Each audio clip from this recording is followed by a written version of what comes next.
Howdy kids, it's week 7 and it's the Saturday injury review preview update overview thing we like to do here at FootballDiehards.com. I'm Bob Harris, senior editor here, and there's a lot going on this week. We'll dig through all of it and kind of get you set and set the table for what's going on Sunday. First, we'll let you know that the Packers, Raiders, Steelers, Seahawks are all on bye. Get them out of your lineup. I want to touch on Thursday night's game, the epic beatdown the Broncos gave the Cardinals 45-10. Cost Cardinals offensive coordinator Mike McCoy his job. Look, he wasn't doing a good job of being creative with his play calling. He was doing a lousy job of getting David Johnson the ball in space. I know the offensive line has been a big issue. He's playing with a rookie quarterback, so there are a lot of issues there, but the play calling was definitely one of them. Byron Leftwich moves up from offensive coordinator to become the play caller. Pretty highly regarded as an assistant coach the last couple of years, and we'll get to see what he does. My guess is he will make an emphasis of getting David Johnson the ball. You've got to get your best player more involved, and I'm sure that will be the focal point. Steve Wilkes has said it over and over. Josh Rosen injured his toe late in the game, had an MRI Friday. Steve Wilkes said he should be ready to play. They have a 10-day layover until their next game, Week 8 against San Francisco, so we'll see. Ricky Seals-Jones also hurt his forearm in that game. Not sure of the severity of that one. Didn't look great when he was leaving the field, but we'll have updates here going forward well in advance of the game. Also, Oakland, Marshawn Lynch is injured, has a groin injury, could cost him up to a month, they're saying. Doug Martin would move into the number 1 role. The Raiders have been very impressed with him by all accounts, and Jalen Richard would continue to play a significant role in the offense as a receiving back. So get those on your radar as we head into next week and maybe make any necessary free agent adjustments. One other big story this week before we get into the injuries was Carlos Hyde was traded to the Jacksonville Jaguars. I have a number of articles up on it in the main site kind of going through the possibilities. The short version is most observers in Jacksonville don't expect Hyde to play this week. If he did, they think it would be a limited contribution. My radio co-host, Sirius Mike Dempsey, who covers the Jags on a daily basis, reminded us all that Jamar Charles came in, without having been on another team, just off the street and played the same week he came in. This is only a day, though. I mean, Hyde was traded Friday, probably got there Saturday or Friday night, and, so it might be a little bit of a stretch to expect him to get playing time. TJ Yeldon is expected to start and get the bulk of the workload, but it might be a little concerned. It might be something you want to watch as we head into Sunday to see if Hyde is active or not. It'll be interesting to see. So, and we'll work through all those things. The other side of that coin, Nick Chubb.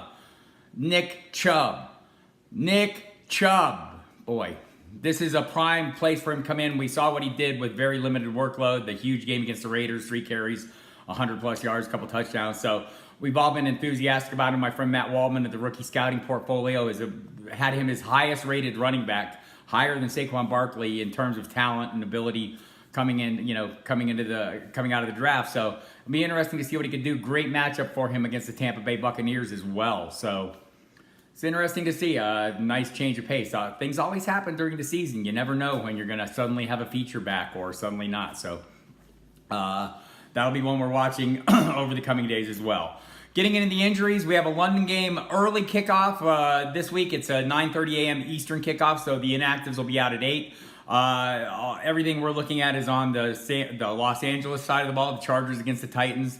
Caleb Sturgis is listed as questionable. Not sure if he'll be ready to go. Mike Badgley came in, and if you heard Anthony Lynn, was very pleased that Badgley made all the damn kicks, because he did, and that's been a problem for the Chargers. So don't be surprised if they make that pivot again. Travis Benjamin listed as questionable, also hasn't played for a couple weeks. Don't know that he will this week, but we'll have those inactives up in the 90 minutes leading up to kickoff. Beyond that, let's get into the early afternoon games. The New England Patriots are facing the Chicago Bears. In Chicago, we've got the usual assortment. Sony Michel with the knee, Josh Gordon with the hamstring, Rob Gronkowski with the ankle, and added a back issue, and Julian Edelman, new to the injury report this week with a heel issue. All of them worked on a limited basis all week, kind of the Patriots, way of handling their business. They list them as questionable, then they all play. You'll need to watch in the 90 minutes leading up to kickoff for the inactive announcement. And also check, on the site I put up late Saturday night, early Sunday morning, the early outlooks for those guys from the NFL insiders around the league. And we'll have a feel for what's going on, but we'll have the full status in the 90 minutes leading up to kickoff. The other side of the ball, some concern to me, Allen Robinson has a groin injury. didn't work much this week. Was limited Thursday. I think he went to non-participation on Friday. So that's one to watch very closely. And Khalil Mack on the other side of the ball listed as questionable with an ankle injury. Dalvin Cook ruled out against the New York Jets. I don't know if you were following along the drama Thursday afternoon on the Football Diehards website where I have the headline news. It was kind of an ongoing back and forth. They saw him leave practice Thursday, Cook, the local observers. Asked Mike Zimmer about it right after, and Zimmer said, hey, he wasn't limited. So everyone wrote that he practiced fully. Well, he didn't. He didn't practice at all. So obviously a setback there. Latavius Murray will get the start in his place.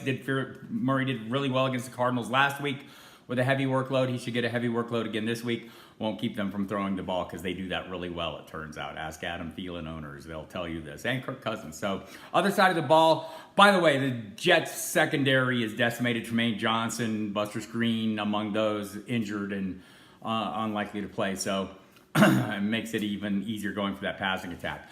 On the offensive side of the ball, Isaiah Crowell listed as questionable with a foot injury. He played through an ankle injury last week when he was questionable. Bilal Powell standing by to handle as much of the workload as needed. Terrell Pryor is doubtful with a groin injury. Quincy Enunwa is out with an ankle injury. He'll miss a couple more weeks after this. The Indianapolis Colts host the Buffalo Bills. Sorry about that. Eric Swoop listed as questionable. Jack Doyle is out. Hasn't played since last month. Ryan Grant, the receiver's out with an ankle injury. Marcus Johnson, the wide receiver, suffered an ankle injury last week, is out. He's on IR, done for the season. Robert Turbin out this week with a shoulder injury. Good news, T.Y. Hilton is back. Off the injury report, worked through the hamstring issue this week, didn't seem to have any problems. And Eric Ebron's off the injury report, so some weaponry there for Andrew Luck, who's been throwing the ball a hell of a lot. Marlon Mack obviously back in as the starting running back off the injury report as well. Other side of the football, Josh Allen out. Week to week has the ulnar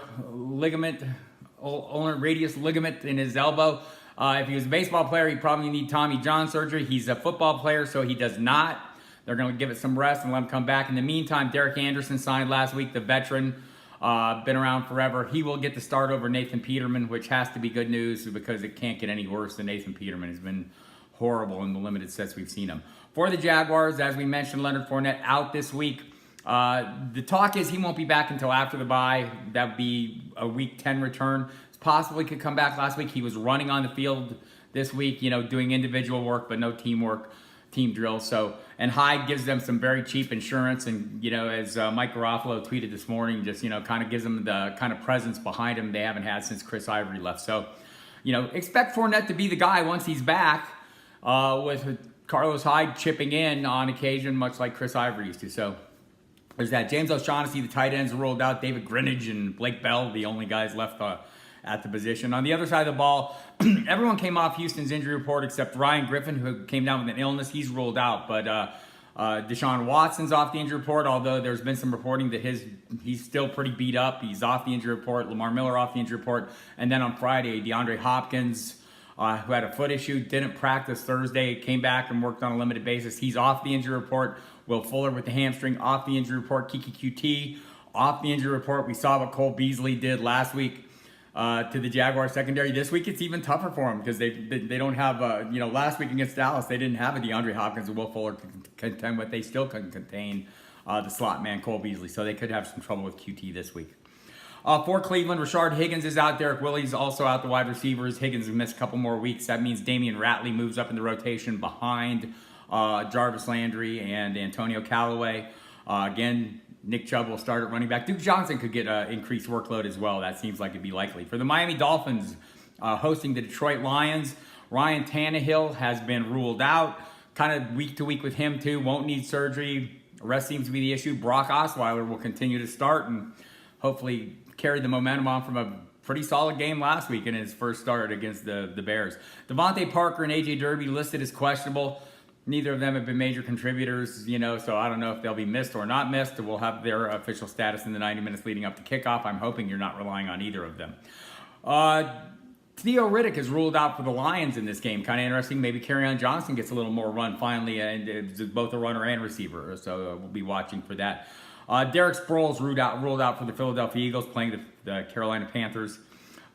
Seems to me that, the running back situation, it's kind of boiled down there to Corey Clement and Wendell Smallwood. And, until Sproles gets back, there's no reason to believe that, Josh Adams is going to cut into that or anything. So expect a solid workload. Carson Wentz opened the week with a back issues, had some back spasms. He's off the injury report as well. So good news there. Late afternoon kickoffs gets a little dicey for the Washington Redskins. Adrian Peterson, Chris Thompson, both listed as questionable. Peterson with shoulder and ankle off, had the knee last week in addition to those. Now he's just down to the shoulder and ankle.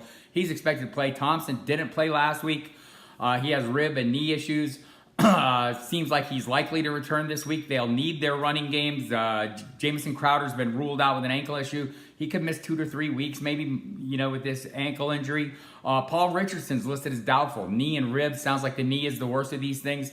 So we could have a receiving core led, the receiving core could be Josh Doctson, Maurice Harris, Michael Floyd. So watch the late breaking updates section again to see what's going on with the running backs, because they could be a big deal. If one of those or either of them miss, Capri Bibbs could be a play, Samaje Perine. So worth watching. For the Dallas Cowboys in that game, Tavon Austin's ruled out. Sounds like he'll miss an extended period again.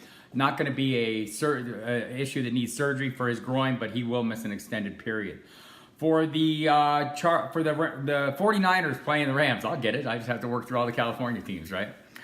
Pierre Garçon, Trent Taylor listed as questionable. Garçon with shoulder and knee. He played through those last week. Trent Taylor missed last week's game, but he's listed as questionable. Sounds like he's heading back. Dante Pettis ruled out. Marquise Goodwin off the injury report. Matt Breida off the injury report. So good news there for the Rams. Cooper Kupp ruled out as he was early this week, so no real surprise there. Kind of have a little clarity. Robert Woods, Brandon Cooks, obviously great plays against this secondary. Maybe Josh Reynolds moves up into the viability as well. Todd Gurley will play a greater role in the passing attack. And how can he play a greater role? He's been great enough already, right? He's been fantastic. Saints, Ted Ginn's been ruled out against Baltimore and for the rest of the season. Basically, he's been placed on IR, has to miss 8 weeks. So Traquan Smith and Cameron Meredith move up in the receiving rotation there. Super tough matchup against the Ravens, who destroyed the Tennessee Titans last week with 11 sacks, and their secondary is playing very well. So that's one to watch as well. See what the Saints can do.